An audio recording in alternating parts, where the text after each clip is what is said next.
Strong Enough merch is now available. Go to strongenoughpod.com and check out all the stuff that you can get so that you'll have those daily reminders that you are strong enough, you are worth it. Welcome to the Strong Enough Podcast, where we talk about the challenges and celebrate the triumphs of people just like you. I'm your host, Claudia.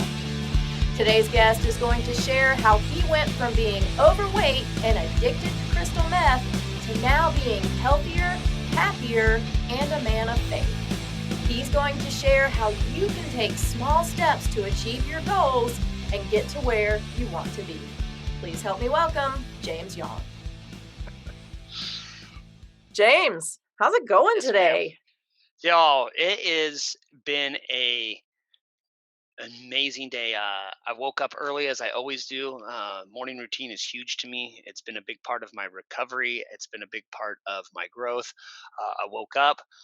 Today is my oldest niece's birthday. So I got up early, went to it's the first time in 6 years I've had money to be able to celebrate her birthday. So I couldn't wait to get her a present. I went and visited her with as close to a little one-on-one time. My sister is an amazing human being, and she's also an amazing mother. And so they took her to a place. They're taking her tomorrow for her big birthday party, but they got her and like her smallest group of friends together. And so I went and met them there, and then was gifted a beautiful gift from a member of my church in a vehicle because I've lived without one. And dude, it's been, dude, God is good. God is so good. You have had quite the day. I really have. It's been fantastic, and I've honestly been so looking forward to this. I recorded a podcast with a man named Mark, Risen Fallen, and one with Brock. And for some reason, this one has just been like I've been so excited to do this. Because I really like what you do. I like the.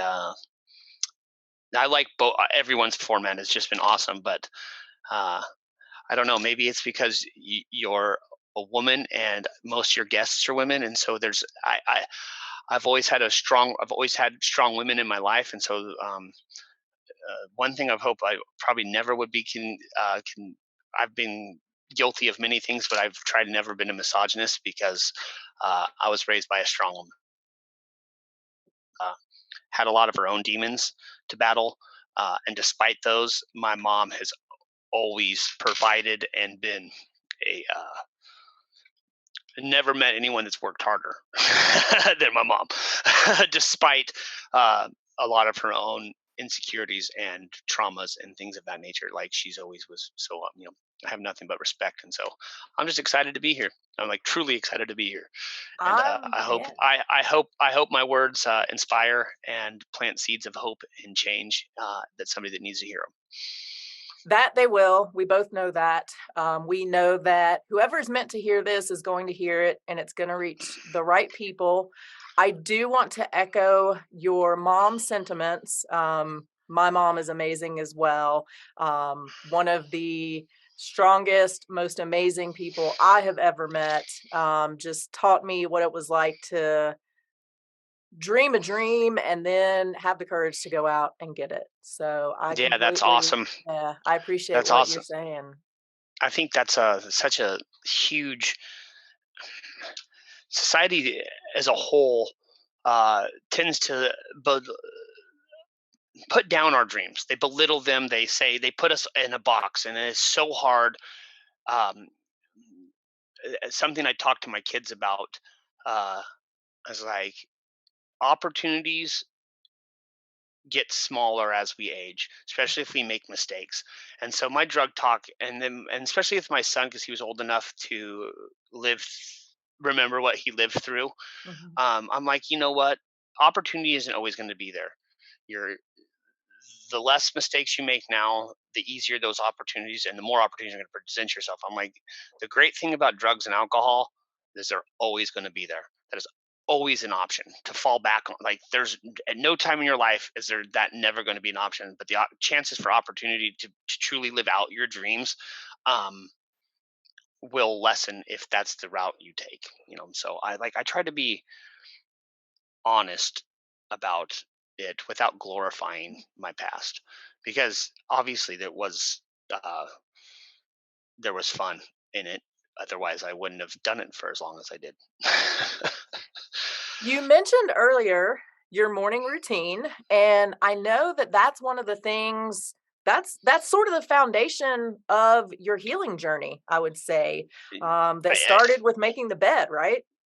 Yes, it did. Well, it was the making the bed speech, and so even though it wasn't necessarily making my bed every day, it was doing the dishes every day. And mind you, when this started, and I was ready to start healing, or God gave me the opportunity to start healing. I needed a win. When people ask me, "How do you do this?" Instead of using a win, I like looking at it as like I was lost in the woods. I was freezing to death, and knew that I needed to create a fire, right? And so I went and found some tinder, and I found that piece of flint, and I sparked and sparked until I got something lit. And once it got lit, I protected that flame with everything I had, and I would work very diligently at not suffocating it or smothering it or putting anything on there that was too big. Uh, and that including my weight, and that's why uh, it wasn't until I was down to a size 42 or 44 and I could barely button a double extra large that I decided I would step on a scale, because I knew that where I was coming from was, if I would have stepped, I would have been so instantly overwhelmed and been like, oh my God, you need to lose like 150 pounds or 160 pounds. Like, what is, and then I would have just been like, even when I first stepped on the scale, I was not. I was hoping for about 20 pounds less than it was. So, but you're right, it is. And then uh, it was winning, getting that little win of getting up first thing and going and making sure the dishes were done, and then going and walking my dog instantly after that. And my dog was a huge part of me healing, because he became my friend. Like, without my dog, I don't know if I would have been willing to walk, because I knew it was like one of those things that I knew he needed too, because A, he's already a big dog, and B, he was a really big dog because he had a really big owner, and I knew he needed it, right? And so it was in that I wasn't necessarily just doing it for me. I needed to do it for him, and that, for lack of a better term, that guilt of like, hey man, you're not taking care of your animal, who loves you unconditionally. Like, go do that. And so him and I started walking, but I would have probably, let's see, September, uh, probably 4 to 5 months sober or clean before I really started focusing in on losing the weight. But yeah, dude, and my morning routine has evolved as I have evolved, and I think something that I shared with Brock shared with me is like, you win the morning, you win the day. It Mhm. sets a tone, just like how I approach Mondays.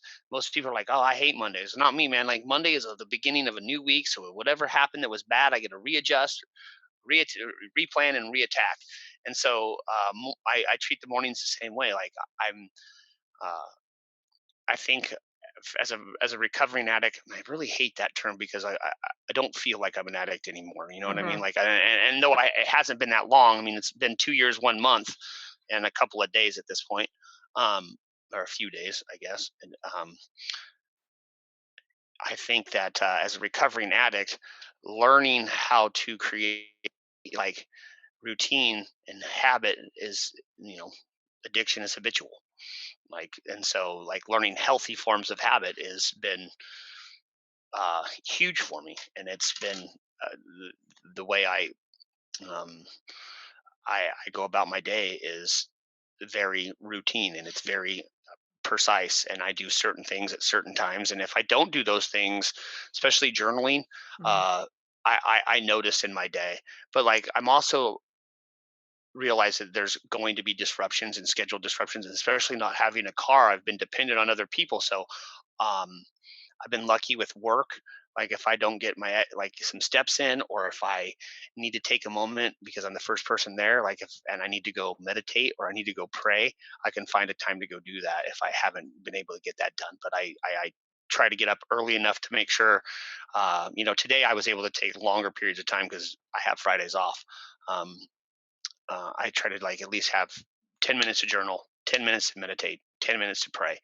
and then breakfast. And like I need to do those things because it it gets all my energy in line. And I try to get, if I can't walk, I try to do 25 push-ups and 25 crunches before breakfast, just so like mind, body, and soul gets aligned. So I'm ready for the day because I've prepared myself for you know anything that could go wrong. Like I've got a foundation built, and now that foundation is strong in certain aspects and it's weak in others. But my foundation is definitely started with my morning routine. That's where my change grew from. What has given you the ability, do you think, to have such a positive mindset? Because there's so many people that one kind of bad, inconvenient thing happens in the morning and their entire day is ruined. It's terrible. And they focus on that negative energy. And I think you've talked about it as far as living in that victim mentality. And it's just a vicious cycle. So what for you has allowed you to really flip that script and say, no, like I'm gonna start Monday positive. I'm gonna start every day positive. I'm gonna let that trickle through the day versus the negativity. Um, well, at the beginning part of this journey, um, I was probably still in. I was maybe open to the idea of spirituality or maybe a higher power. But it was this man named Jason Redmond, and I was listening to him do his TED talk, and he said this word that I just felt: relentless optimism, right? So relentless optimism to me isn't like being this head in the clouds. Everything's just like hunky dory, overly chipper optimist. Like relentless optimism to me means like there's going to be resistance, right? Like you've got to like, I don't know, something about relentless is just like it's tough. It's like you've got to put the hard work into it, and Mhm. so that's really where.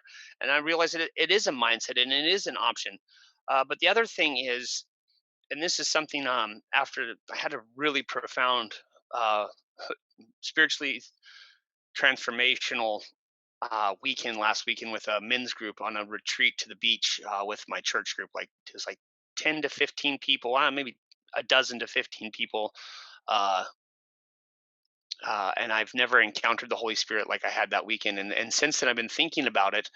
Um, I think when you have been stripped of everything and you literally have nothing, when you are able to find the joy in the darkness, and you're able to find the joy in the displeasures of life. And trust me, even where I'm at right now, even though things are better than I could have ever imagined, there are still issues that persist, that most people would be pulling their hair out going, oh my God. I think like looking back on everything, that's where I'm able to like my faith is so strong because I'm like, dude, like it is in those sacrificial moments or in that negative space that when you can look at it and you can find that joy and you can be like okay with it and realize that you can choose happiness. Like God gave me the tools to get through it. God's showing me not just the people and the tools and how to survive it, but he's given me the strength to have the free will to be like, you know what, I'm going to choose joy. I'm going to choose to be happy because you know what's the other choice? I already know the other choice. I already know what giving up looks like. I already know what feeling sorry for myself gets me. I already know what it feels like to be a victim. I already know that outcome. That's where I have scratched, clawed, and bit and pulled my way out of, with obviously with God's help. Um, you know, but like I believe that God will definitely throw you a lifeline and multiple lifelines, but you've got to be willing to swim to them. You've got to be willing to put in that work. Otherwise, you're just going to waste those gifts. So I think that's it. I think it's really just being okay with where you're at. And I think it is, and we all have trauma. We all have darkness that we go through, and some days are bad. But they're not. But even in those bad days, there's always a moment of joy. There's always a moment of light. And then it's just choosing to reflect on that instead of it being, oh man, it was a shitty day. Well, yeah, but it doesn't mean it has to continually be shitty. It was a shitty moment. It wasn't a shitty day. It was a shitty moment. And why do so many people, though, choose to focus on that one shitty moment instead of all the positivity that is really surrounding them if they would just open their eyes and look? Why do people want to focus on all the negativity that like why is I was actually just having this conversation. Why is the news full of negativity? Why is the newspaper full of negativity? Why does the radio talk about negativity? Why do politicians just slander each other with negativity?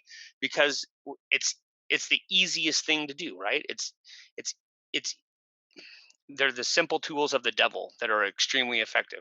Fear, doubt, insecurities, and anger are really easy emotions to give way to. And I think um, especially as we are so much busier working more, our our we're busier working more, we're easily distracted by instant gratification, and everything anymore is instant gratification.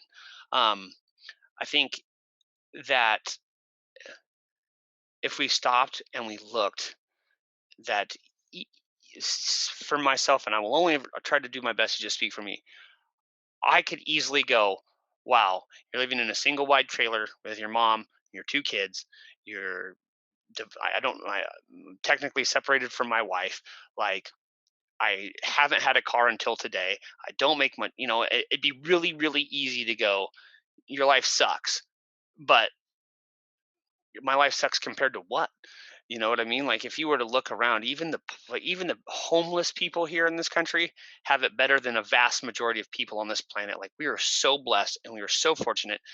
And I think if we were to just stop and look around, there's so much beauty that we get to see every day. There is some sort of great kindness, there's some sort of great joy being given out. Or for my example today, a man from church was like, "Hey, I heard you don't have a vehicle. You shared that you don't have a vehicle. I have an extra car laying around. Do you want to use that?"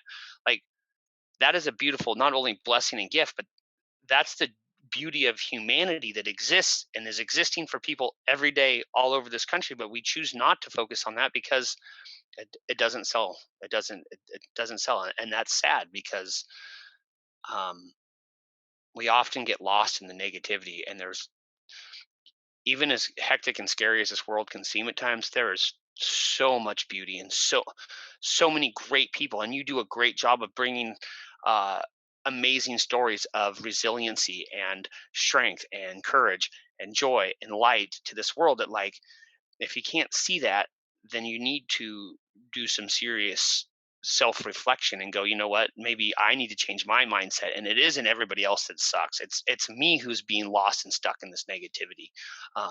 Because there's countless things to be grateful for. If you live in a house and you can go to your faucet and your water is running and it's clean and you can drink it, well, like that in and of itself is amazing. If your eyes open today, I think like because we take so much for granted, especially in this country because we have it so good. But like when you have escaped, and I don't mean just talking about the suicide attempts. I'm talking about just the where I was living and being over 350 pounds and using large amounts of crystal meth and my diet of consisting of nothing but food that should have given me a heart attack. When you have escaped death, be it from my situation, or you survived cancer, or you were shot, or whatever, when you have been on death's doorstep, and you have been surrounded by the darkness, you understand what a gift your eyes opening are each day, because there's a million people in this country whose eyes didn't open today. And that in of itself is a great way to start. Like, wow, your eyes are opening, you're reading something. Like, dude, be grateful. Be happy. What was it for you, a little over 2 years, a month and a few days ago? What was it for you that made you feel like it is time for me to change? I've got to do something. I've got to be different. um to be honest with you, uh I was listening to a friend uh, on a podcast, and he said he talked about COVID and having to like be locked in it and have to just really be reflective of himself. And I hadn't really thought of it, but it was COVID. COVID helped as everyone else was ready to lock down. There was a point in time in my life that I didn't leave my four walls. I mean, I didn't even go outside for 8 months. Like I didn't go further than my convenience store. I didn't go to the nearest. I was living in a small town outside of other small town where we had our house, and I didn't go more than 6 blocks away to the convenience store. Like I didn't go into McMinnville for 5 years. So it was COVID. And now this is something that has kind of been a new revelation. I think it was the fact that my kids came home and I was really forced to to be a dad or the or some sort of form of dad, but then like really having to look at not just the own condition of my own life and my own mess, but the effects of my lifestyle on my children and the way they were living. And I was like, I was, really having to deal with it every day because before that they'd leave, my wife would leave, and then it was just me and my dog. So whatever I did with my day didn't really matter. If I sat around and just smoked meth and painted and dinked around on my computer all day and didn't go anywhere or talk to anybody, it didn't matter. But then being forced to have to be uh, a dad and have to deal with that whole aspect every day, it really made me start to be like, okay, you got to change. And so that was uh, shortly after my son's 13th birthday. And I was like, okay, something has to change. And I was trying to wean myself off. And then it was on my 40th birthday. I was sitting in my bathroom getting high, looking at the filth that I was living in. And mind you, we had a really nice house, but it was not a nice house. You know what I Mhm. mean? Like it was tainted by my sins and the demons that had possessed me. And I truly believe that I was possessed, and we can get into that if we get there. But I was looking in the mirror, and not only was I like 350 pounds, and I just had no idea whose reflection was looking back at me. Like I had no idea. Like, and I mean, that's funny about a spiral is you don't really realize how tight and to the bottom of it you are as you're going down until you are really down. And I'm like, okay. And it was on my 40th birthday, which is August 20th of 2020. I said a prayer in vain. I was just like, God, if you're there and you can help me get off this, like, I don't know if it's going to get better. I don't know if this is going to be any answer to anything, but if you help me get clean, like it's a good place to start, right? Like, obviously, like you cannot be a meth addict and uh, have a healthy life. And so, 1 month and 2 days after my 40th birthday, I threw and broke everything, and I instantly regretted it. Like I flushed my dope down the toilet, and I was like, "Oh fuck, what Ah. did I do?" Yeah, you know what I mean. And then I was just like, "All right, I guess this is it." And since then, I've been drug free, and so that was it. I realized I was a gluttonous monster that I had no idea who I was, and I was just like, okay, I need to change because I realized how close I was to not only losing my own life, uh, but how close I was to losing my children, like everything I loved, and you know what I mean. And like I shut myself off from everything, like emotion, like uh, I felt like I was everyone's problem, and that's why I tried taking my life twice. But that was it. I mean, part of it was the weight, part of it was vanity. Um, I would consider myself a somewhat handsome human being, and I was just like, "You are a monster," like that I didn't recognize. And I was like, "Okay." And I said that prayer in vain, and God heard. And I was, you always hear that it's that cry out for help, and He helped. And I think the beautiful thing of all of it is that He didn't reveal Himself to me. Uh, he did, and he gave me these little tools, but it was being able to put that puzzle piece together about 6 months ago. I was like, okay, you'd be a fool to deny that there hasn't been a divine intervention in your life. And that's kind of where that started. So faith is a newer importance in your life. I grew up in the church, real scary. I grew up in a really little town of about 1,500 people on a farm, and then we moved to some property after we moved off the farm. And I went to a evangelical church that was scary. That I thought by 12 or 13, I was just like, well, what the hell do I even want to do this for? I'm already like, by that time I was already well on my way to sin, and I'm like, well, and so um, the idea of God is not new to me. The concepts of the Bible are not new to me. Um, it was I started reading some Buddhist scripture because I knew that I needed something more, and then as I was reading that, and I was kind of talking to my son about spirituality.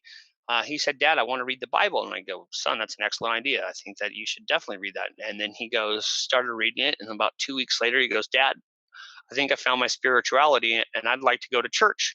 And I'm like, "All right, dude, we'll do it." And so we went to church, and I was just like, the pastor's sermon was, I think, when we allow ourselves to be humble and we remain pliable, and I'm not saying like, oh, you just are. No, I didn't say gullible. I said pliable. Um, when we are pliable and we actually openly honest and we listen to something and we withhold judgment, I found something I really needed to hear, and there was stuff I didn't like, obviously, and I'm like, okay, let's come back, and since then, it's been a leap of not a leap, it's been a steady climb of growth. But like I said earlier, I was able to look at the pieces that have been given to me over the last 2 years, and I couldn't deny that there has definitely been the touch of the Almighty in my life. Um, from hearing Jason Redman's TED Talk about a year after being sober, I was still uh, equally as insane in the white noise in my head. And I don't know how, even now, when people ask, how do you stay sober for that first year? I literally have no idea because I was running around like a madman trying to find that magic wand solution to getting my wife back, getting a home, getting a car, making my kids healthy, making myself healthy, becoming financially stable, and just trying to find that one like magic bullet solution that was going to solve all these problems. And I was driving myself, and I'm sure everyone else around me, crazy. You know what I mean? And I was driving. I had borrowed my stepmom's car, and I was driving to go watch my son play football. And uh, Jason Redman's TED Talk came on, and Jason Redman's a former Navy SEAL who's now a motivational and just a fantastic, amazing human being. I was listening to his TED Talk, and our stories are very different and come from much different backgrounds. But there was something that just resonated in me. And as I touched on earlier, like the relentless optimism, um, and his ability to make the trauma that he survived and went through relatable to the trauma that I have survived and went through. And from that moment forward, the white noise slowly started to dissipate, and then there's been countless other people, uh, opportunities, um, unforeseen things that, especially the people, and I believe that God puts people together that, and I mean, Crystal, for example, that was on your show recently. Uh, What's funny is we had spoke one time for about an hour and a half one night. I'm like, she's from Gresham, which is not very far from here. Like she grew up in Oregon. Now she's living in Texas. And I probably never would have met this woman in my entire life, but somehow God was like, hey, and Hmm. she has been, dude, she is, uh, Amazing. that's an understatement. That woman is phenomenal. And I have nothing but the utmost respect for her and her ability to speak and share, and the light that she has helped my growth. But I found her through a man named Marcus Torgerson, and I found Marcus Torgerson from my friend Kenny, who is also the coach in the OA. And it is those things, and then and people look, oh, it's just the code that's written in. No, no, no, no, has nothing to do with that. It's like Kenny flagged me in a live that Marcus had done on Instagram.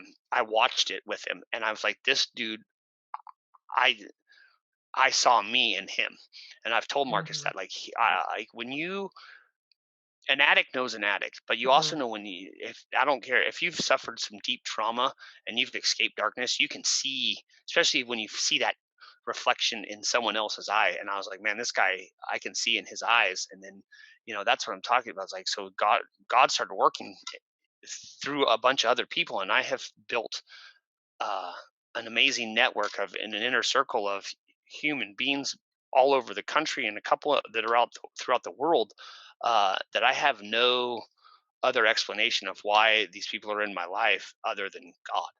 And so I started looking at that, and then my son, I don't know, yeah, it's kind of weird. I thought, okay, my goals were, okay, you're gonna get yourself physically healthy. Once I started getting physically healthy, I really went to work on my mental health, and then I thought, okay, next is gonna be financial stability. That's where you're gonna go. And God was like, no, it's not. We're gonna you're gonna go on a spiritual journey, brother. And so like it's remaining pliable, and I didn't fight it, and it's been amazing. It's just been like it was one amazing day and adventure after another. I want to talk about Marcus for a second, who has also been a guest on the podcast. He does have an amazing story to tell and share. So, what is it like to be able to connect with somebody who is a little bit older than you? So, not too much, but a little bit older. So, kind of a little bit further along in his journey. How does it feel to be able to watch that happen, kind of in real time, and take the positive from that as well? Also, if it wasn't for my mother and Marcus, I don't know if my walk with Christ would be the same, because I was just like, Mom, you gotta check out this dude. Like, he is so awesome. Like, not only do we do very similar things, but like, and this was before I had heard Marcus's whole story, and his is very intense and deeply personal, and I will not speak for him, but I was like, um, Mom, blah blah blah. And then my mom's like, but he's a Christian, and I'm still struggling with this idea. And she's all, but if he's this, I'm like, "Gee, he's like the guy that, pardon me, Marcus is a Yes, badass." 100%. You know what I mean? Like, and she's all, if this guy's such a badass and he's a Christian, like, why doesn't it work for you? And I'm like, shut up, Mom. Get out of here, mom. Why you gotta, yeah, why you gotta call me out on my shit? And so I'm like, okay. And I even now it's I always kind of struggle with giving credit where credit is due. So I'm like, okay, Mom. So I opened myself up to it, and then I was watching Marcus and this man named Rob Lewis have this amazing heart to heart, and I bawled because they're telling their stories of their darknesses. And again, I won't speak for either of them, but I'm like, okay, these two men are, I have this part of Marcus's that is part of my story, and this part of Rob's is this part of my story. And then they start getting very spiritual and talking about their walk with Christ. And I'm like, okay, that was really an eye opener for me. But you're absolutely right. It is such a gift. Um, So I had asked Marcus, let me back up. It's such a gift to be able to watch this in real time. And I asked Marcus about something kind of personal um, when it comes to the matters of having a partner of the opposite sex. And I go, man, it has been 2 years for me in any format of being with the, like, I mean, even like anyway. And he goes, well, it's been 3 for me. I'm like, well, all right, then I'll shut up. But like, and it's like, I don't even have to ask him how he goes about it, because I can witness how he Mhm. goes about it. And it's such it's such a blessing. I mean, it is such a blessing. And it's not, and that's what I'm talking about. I have another mentor uh, who has an even crazy, I don't know. That's what I'm talking. These little things that are just like, had it not have been to being humbled, half of these people that are in my life, I probably a year ago definitely would have been like, no way. They're a Republican. They like Trump, and I hate these people. You know what I mean? And I would have, despite of Mhm. whatever their past was, wouldn't even have been willing to listen because of my own preconceived notions of what I thought about them. And then I also have this amazing mentor because I did try to get sober about the time my son was born or Mhm. around that ballpark. So 15 or 16 years ago, I tried, but again, I was I'm still horribly immature for 42 years old. I mean, I often joke like if I ever find Mhm. dick and fart jokes not funny, like it's time to chuck me in the grave. Like like I'm I'm a 6 foot 195 pound boy when it comes to my sense of humor. But um, my mentor who lives locally, and he was my first sponsor. I had this really hard time because he was always so happy. I'm like, nobody should ever be that happy all the time. And of course, you're happy. You have this great job. You have make good money. And like, but I was 26 at that time, 25 or 26 at that time, but probably more 15. As far as mentality goes, I failed to see like, dude, do you see where he came from and how hard he's worked and the energy that he's put in to Mhm. be where he's at? And I humbled. I know now we talk every day, at least share a good morning text every day, and we have coffee, a couple times a month, and it's awesome. But I think that's just it. It's when God humbles you, and if I wouldn't have listened to the humbling and accepted that, I'd probably be dead. But when you allow yourself to be humble, you learn, Mhm. right? And with learning, you can create new opportunities and new expectations because being humbled means that I don't know, and there is so much that I don't know. And like I said, if I would have closed myself off because of what somebody's political opinion was or what I assumed they who they were because of their financial standing, without ever knowing where Mhm. all I'm seeing is the end result. I haven't seen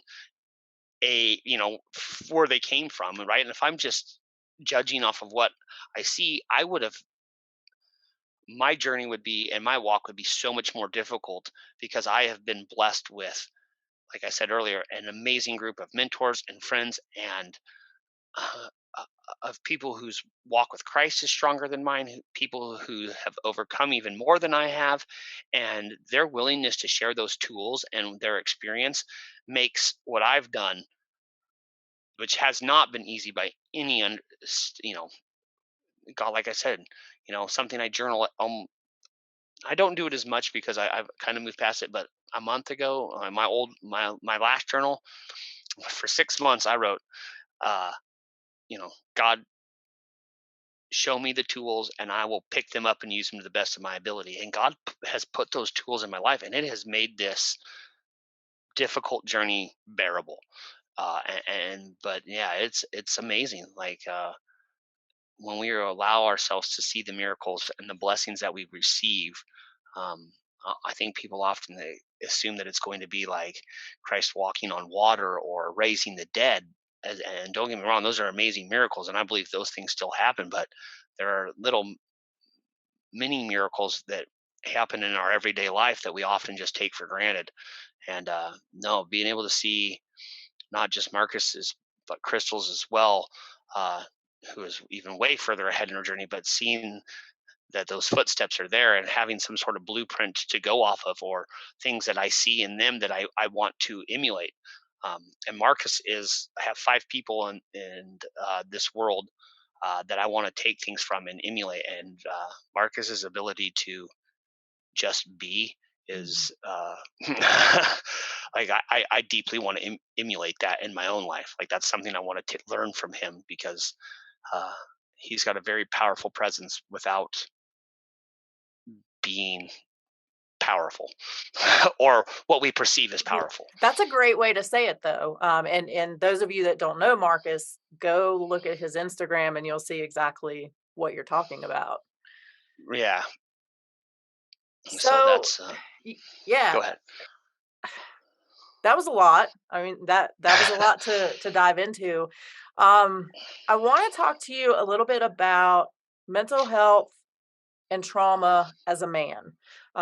You mentioned earlier, that you have been through trauma. We know that Marcus has had some traumatic issues when he was younger, And it's really hard for men, first off, to admit having been traumatized, really in any sort of way, whether it's physically, sexually, emotionally. It's very difficult for men to Period. even admit that and even talk about it. So, how has it been for you, first off, to learn to be able to talk about it? And how powerful is it for you, again, to have that person, that role model there that has also been through similar things and isn't afraid to talk about it? Well, like I said, I will only speak for myself. I grew up with addicts. I grew up in addiction. My father was 6'4" and big and scary. Um, he was never physically abusive, but there was plenty of mental and psychological abuse.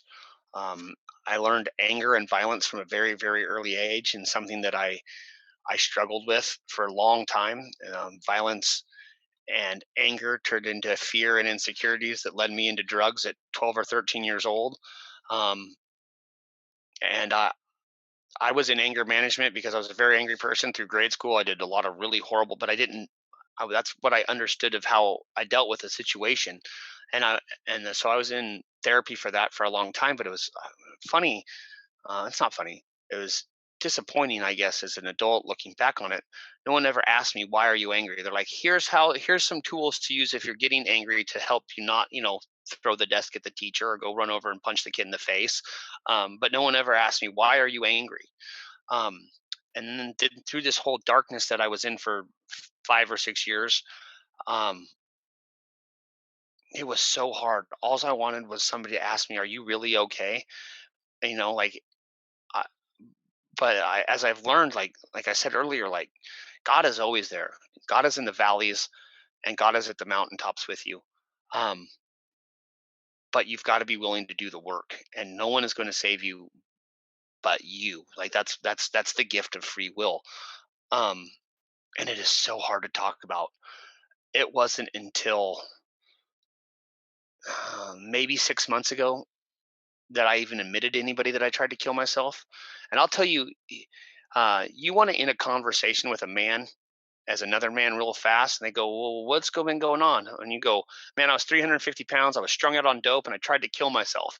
And you tell somebody that, because they come at you with a preconceived notion of where you were or what your life is, Mhm. and then you tell somebody that, and they go, but you're better now. You know how many times I've had that conversation with people in the last 3 months because they're like, hey, how come you weren't doing this, or we saw you at, because I went through a bunch of jobs, because like I said earlier, I was still extremely crazy in my head for that first year, and I was still 300 pounds, and I wasn't physically able to do things. I was trying to solve everything at one time, and I told people, like, hey, here's what was going on, and then I say that, and they're just like, but you're better now, right? Well, o- obviously I mean, like, Right. the optics of the situation should show you that, like, when you saw me last, I was still basically 80 or 90 pounds heavier than I Mhm. am right, like, you know.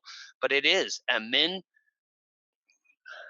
I don't know where, I don't know the history of it. I don't know if it's something that's been ingrained in us throughout. It's hard for us to admit that we're weak, because we're always taught you got to be strong, you got to be strong, and it is so damaging to, in my own, and I don't want to speak for everybody because that's not right, but in my own world, my mom has trauma from her father. My dad had trauma from his father, and I don't really know much. I'm assuming my mom's dad's dad died when he was really young, and so that made him grow up really fat. So Mhm. there's trauma from that, and so, um, as men, something I really have tried hard not to change about myself in dealings with my peers is to not put each other down. Like, men are Mhm. horrible at that. Like, women can be catty and mean to each other, but men, as a joke, will, oh, you're this or you're that or you blah, blah, blah, blah. And it's like, dude, that doesn't do anything but tear us down. And like, something I've heard, and something I try to repeat, is that hurt men need each other. Like, we need to help each other to repair the damages. Not only so we better men, but we're better fathers, we're better members of a community, we raise better sons, and those sons go out and create a better tribe and a better community, and hopefully all of this experience creates a better community for all of us, um, and it is. And I don't know why it's got to be so hard. I mean, even now, the stigmata around mental health is ridiculous. Like, I was talking to my mother about this, and she's dealt with some depression and mental health, and she's like, as a kid, I was so scared to say anything to anybody because I just thought I was going to get put, especially, mom's Mhm. almost 66. She's like, I just thought I'd get put in a mental institution because that's what the thought was, and it's so, um, yeah, it's scary to talk about. It's scary to tell somebody that, yeah, man, I tried to eat 16 Tylenol PM one time, and thank God that my heart was pumping so fast because I was so jacked up full of speed. But I puked, vomited, and shit blood for like 4 days afterwards. And I'm pretty sure that probably did some lasting liver damage. Yeah, I used to play around with putting a gun to my head all the time, just thinking, like, God, please just end this. And then one time I actually had it loaded and the hammer cocked and the note wrote. Um, and by the grace of God, my wife and kids came home at the time, and I'm snobbing. I'm like, "Oh, I can't do this." And so then, instead of being, I was such a guy. I tried to kill myself with inactivity and diet. Like, yeah, I literally was trying. That's part of the reason why I was so big. Is like, I just like, oh well, if I can't kill myself, if I make it look like a heart attack, then my kids won't have to know I died from suicide. And it's really difficult, and that's part of the reason why I have not done a 12-step program in my sobriety, because I knew I needed to get deeper. Like I said earlier, I had tried AA. I did it 9 months, relapsed, did it 9 months. I knew shortly after, like, committing to this idea of sobriety, that I needed to get to some root issues of the problem. Like, most of us who I've experienced with addiction don't get into addiction because they're in a happy place. Like, we're all addicts are running from something. I don't care if it's a sexual addiction, it's a shopping addiction, it's a food addiction, or there's some sort of trauma, insecurity, fear, doubt, all of the above, anger, that we're hiding from. And I knew that I had to get to the base of that problem and heal that. And I think it's important as a man to share that and to say, hey, look, this is where I was, this is what's happening, and own it and not be afraid. Uh, Something I've really, don't allow people with nosebleed seats in your life to have any say in what you do. Like, who gives a flying shit, or uh what somebody who is way outside on the optics of your life has to say about you? They're not living it. They're not live. If you're not part of my inner circle and you're not part of the solutions to my problems, I really don't. Pardon my language. I don't give a fuck what you have to say about me anymore. I really don't. I mean, I've never been one to give much of an f about anything. Obviously, I probably wouldn't have been in the situations I'm in, but now it's a different it's a different level of that. I guess it's a more sincere and personal. Like, yeah, something that I've been so blessed with is, even though I'm just now really just starting to develop friendships with people locally, the friendships that I do have in the virtual world, they people hold me accountable, and that's huge. I think that is that accountability that we all need, to say, hey, you know what, you're not giving your best right now, or what's going on with you? Are you okay? I think that's something that as a society we fail to do, because there's always the optics of somebody who you can tell isn't doing good, and you go, should I say something to him? I'm not sure if I should. And it's so important to say something. Like, if somebody would have just come up to me and like, dude, you're not do that's all I wanted was somebody to put their arm around me and go, like, are you okay? And I'd have been like, no, I'm not okay, obviously I'm not okay. You know what I mean? But as Mhm. another man, other men aren't even afraid to do that. And that's why I'm so open to talk about this, because my whole goal with sharing my story is, if I can plant a seed of hope and change for somebody, or sprinkle one that's already been planted. But most importantly, anyone listening to this is like, you are not alone. You can find me on Instagram, you can find me on Facebook, you can direct message me. You are not alone, because feeling alone and like deeply alone. I'm not talking about moments of loneliness because we're all going to experience that, but I mean like that a Mhm. moment of like there's no one out there and no one understands. Like it might be different, but I guarantee you there's something we can relate to that I'll understand. Like no one needs to feel alone in a planet full of 8.5 billion people. Like anyway. Hopefully, I didn't ramble for too long. You did not. One of the things that you mentioned earlier was that it's important to take small steps. And we do live in this world of instant gratification, like you mentioned, and people wanting, needing, feeling like they deserve everything right now. But life doesn't work that way, generally speaking. Amen. And you couldn't No. go from 350 to 190 in a day. You couldn't go from a lot of crystal meth to zero. I mean, maybe you could in a day, but not comfortably. Um, No. And it talk wasn't in a day. so talk about the importance of small steps and how you're still working towards the goal, and it's okay if you only move the needle a nanometer today, but you still move the needle. Eh, and first and foremost, I still struggle with certain aspects of that because I want some stability. But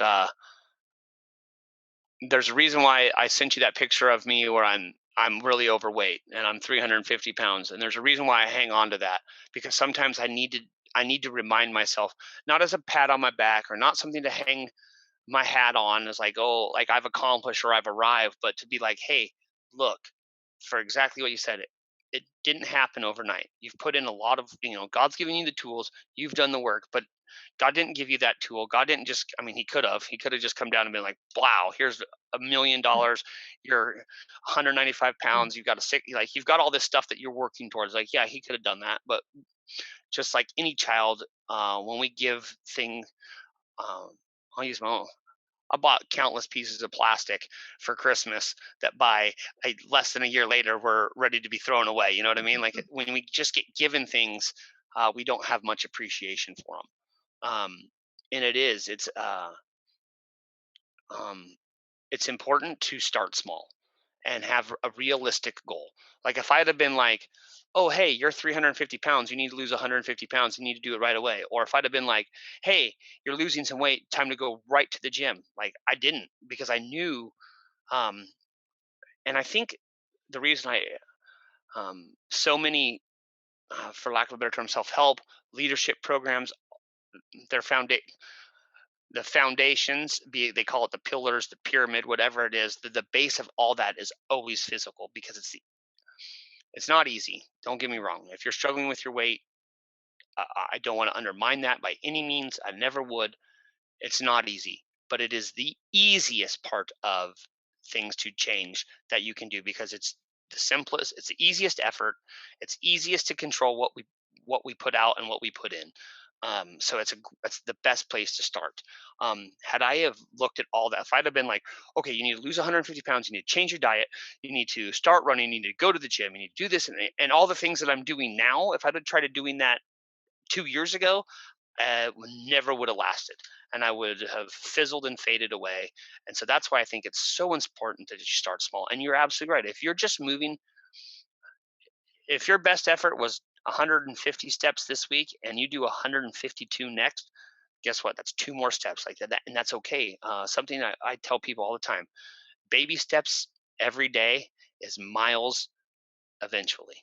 And that's something I have to remind myself of. And I will be very honest with you. There's parts of this journey that I'm just like, when, because um, I get stressed out. I'm human. I get tired. I get frustrated. Um, I'm not perfect. My financial situation is still rather difficult. Um, and there's a worry about that I hate. And we all do. But I'll tell you what, as I've been walking with Christ and I've built this faith journey, my faith has reduced my anxiety to all time lows. Like I've been a horribly anxious person my whole life. And I'm just like you said, like there's enough proof in my life that says just what you said. Just a little bit of nanometers movement of the needle every day has created waves of change. lasting change. It's like I get frustrated. Oh, you're on a diet? Like, no, I'm not on a diet. This is my lifestyle. This is what Hmm. I'm way past the point of dieting. Um, this is my lifestyle, and it's okay. And well, everyone will have setbacks, and there'll be days that are better than others. But the important thing is, don't give up. Start small. Make it something you can achieve. Like if you're trying to lose an obscene amount of weight, or you just want to get back, and like uh, I'm working with a friend right now, and he's a big guy, and I'm like, he has issues from being so big for so long. I'm like, okay, it hurts to walk. Let's not worry about walking. Let's just control your diet. Start with your diet, and then work on your sleeping. And then once you lose 30 or 40 pounds, try walking again. Like people underestimate how good walking is for you. And it Hmm. isn't hard to do. Like, um, don't feed me that line of BS that you don't have time. Like, if you don't have time, you're really that busy, park farther away in the parking lot, take the stairs. Like you create motion in your life. The more motion you create, the easier it becomes. And motion, I don't mean just in the physical sense. I mean motion like in your personal relationships, your mental health, your spirituality. Like just create little pebbles rolling down, a snowball effect. We do sometimes give homework on this podcast because that's just how we roll. So I think the homework for this episode is going to be that James and I want to hear your small steps. We want to hear what's the one thing that you're going to tackle, that you're just going to start, that little piece that's going to be the growth to something bigger, that little spark of the fire that's going to turn into the big old flame. How's that sound?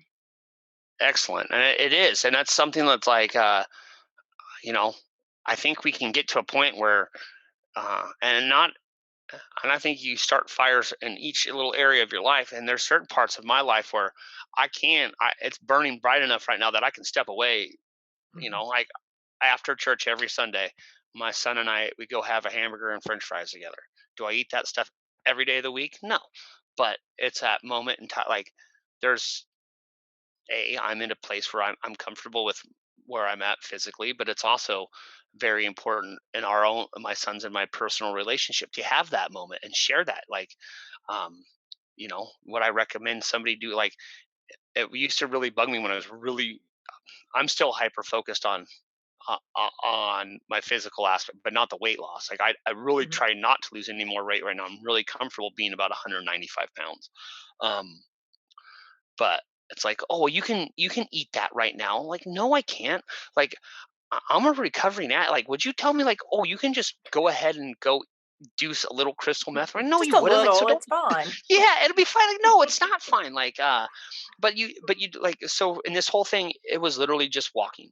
And then once I started losing a little bit of weight walking, um, I started controlling my portions.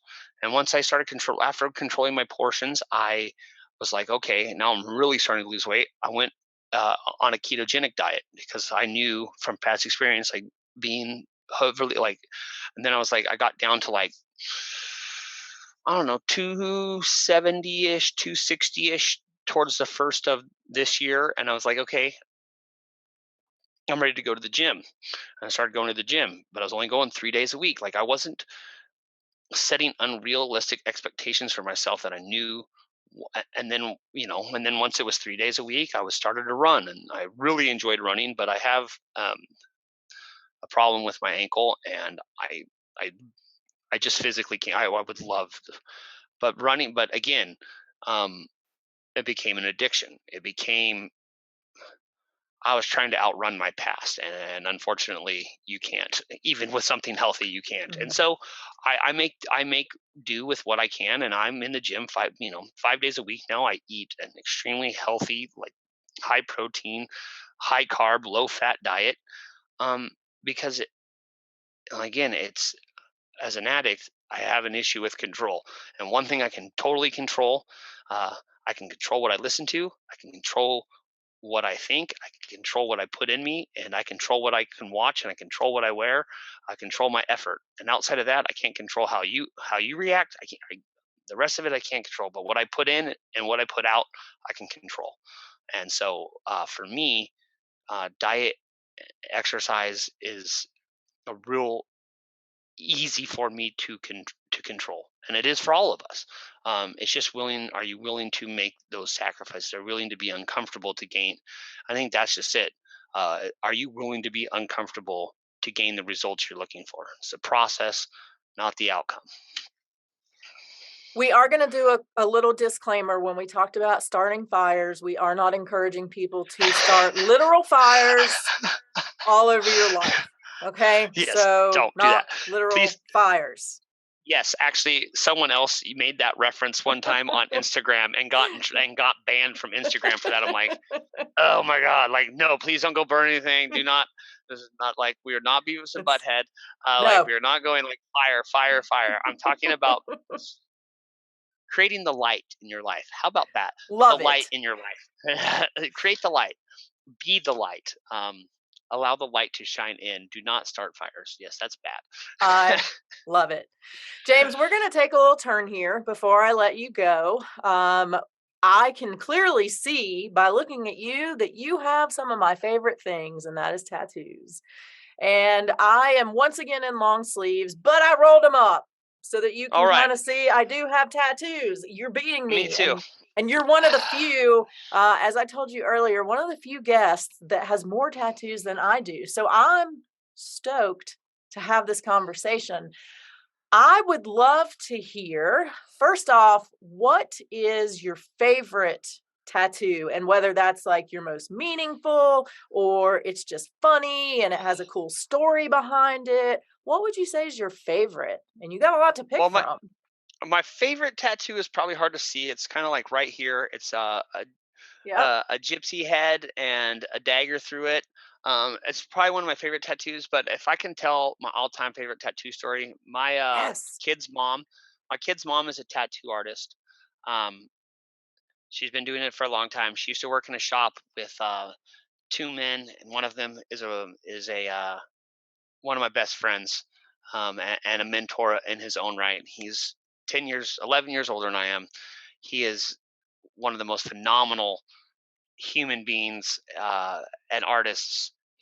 He actually quit tattooing to become a monk in at one of the abbeys here in Oregon, and then did took care of their was the curator of their museum and was their artist. Did the iconography for the church. But anyway, so this is one of my all-time favorite tattoo stories. Um, so we're sitting in the tattoo shops. Me, the guy who owned the shop, Omar, Bobby, and this other young man comes in, and everyone is at this point in time is very religious, and he he brings in his Bible and he opens it up and he's going to start reading, and he goes, "Ah, spider!" And dude jumps and screams like the like shrill like a woman, and like and again, please don't take this as, but like you don't do that as a man in a tattoo shop. You know what I mean? Like, dude, we're tattoo guys. Like, we're tough. You know what I mean? And he screams like, ah! And I kid you not, this spider, like, uh, had I not, it was the size of a big pinhead. Like, I'm not even kidding. Like, dude screamed like, ah! Spider, and that was a really long time ago, and it is just like one of the funniest experiences. And I've had a lot of experience in the tattoo shop. But that was just one that is makes me laugh the most.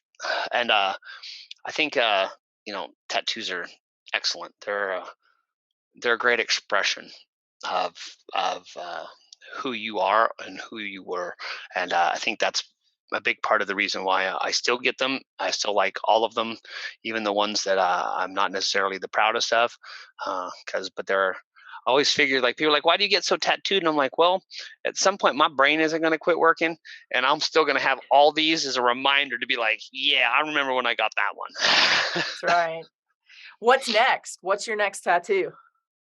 My next tattoo, I'm gonna do a an anchor cross on my thumb.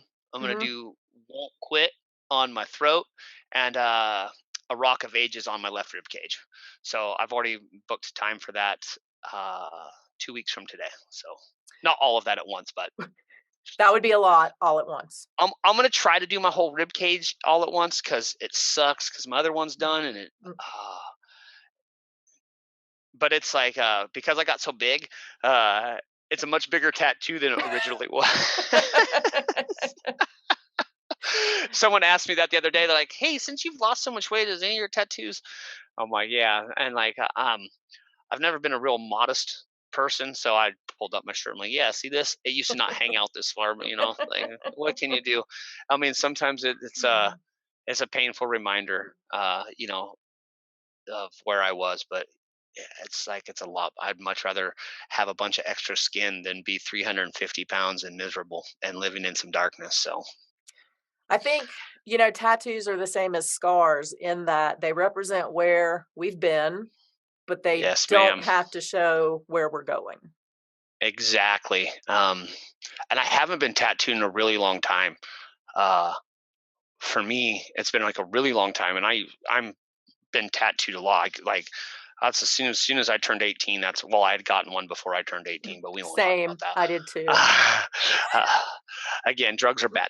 Um, don't do Mine drugs. wasn't even involved with drugs. I just went Well, at the lucky age of you. 17 and got a tattoo, so um, uh, um, but I couldn't get tattooed for so long because I was in so much emotional pain. Like I Mhm. just literally couldn't. Uh, Despite what anybody wants to tell you, tattoos hurt.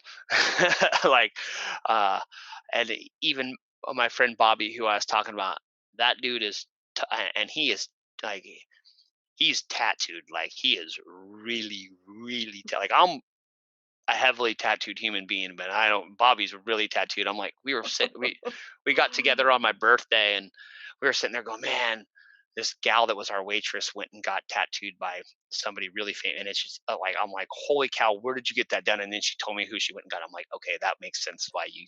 I mean, it was a beautiful piece of art, and I was like, man, I'd really love to get tattooed. It's been so long. And Bob goes, yeah, me too. I'd really love to get tattooed. And then we both go, but it hurts so bad. And this is a dude who fell asleep getting his armpit tattooed. Like, right? He's got a heart Wow. tattooed in the palm of his hand, like not just an outline of a heart, but like a heart colored in red. And I don't know if you've ever heard like the palms of your hands. I do not have them tattooed. The backs of my knees are tattooed, and that hurt. I got one little tiny spot that goes into my armpit, and I was just like, on my favorite tattoo, and I was just like, that's the closest I've ever been to being like showing my emotions in a tattoo shop around a bunch of dudes. I'm like, okay, we're done. Like, no more. Like, you know what I mean? And the guy who did that was an exceptional tattoo artist. I don't know if Justin is still tattooing. I've lost contact with a lot of those guys.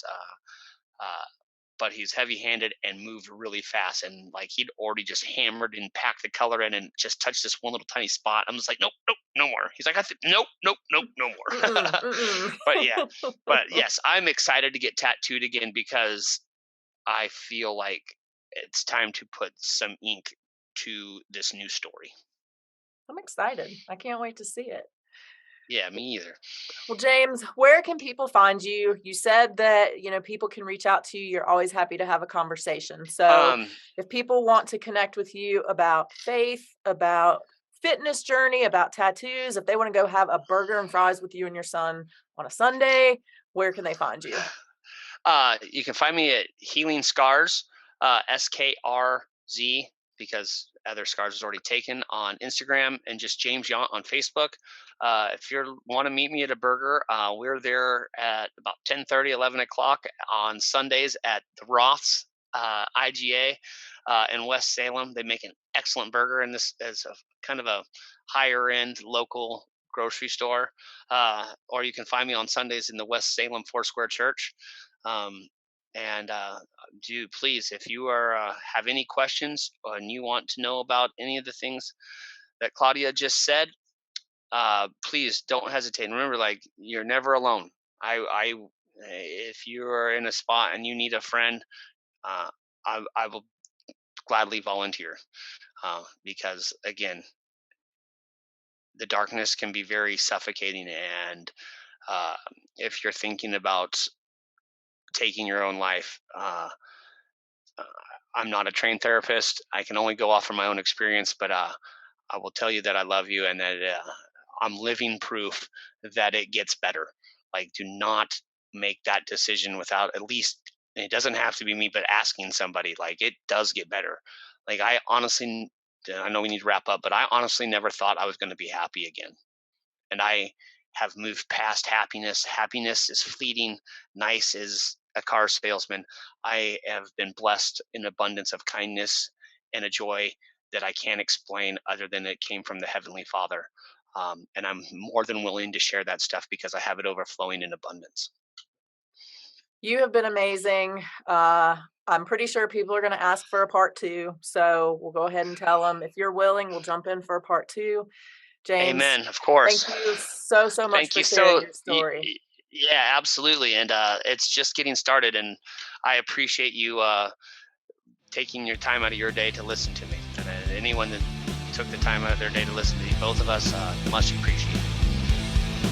If you enjoyed today's episode, don't forget to subscribe and follow us on social media so you'll never miss what's going on. Remember, until next week, you are strong enough, you are worth it. Thank you for listening to the Strong Enough podcast. You can find us on your favorite podcast platform by searching Strong Enough.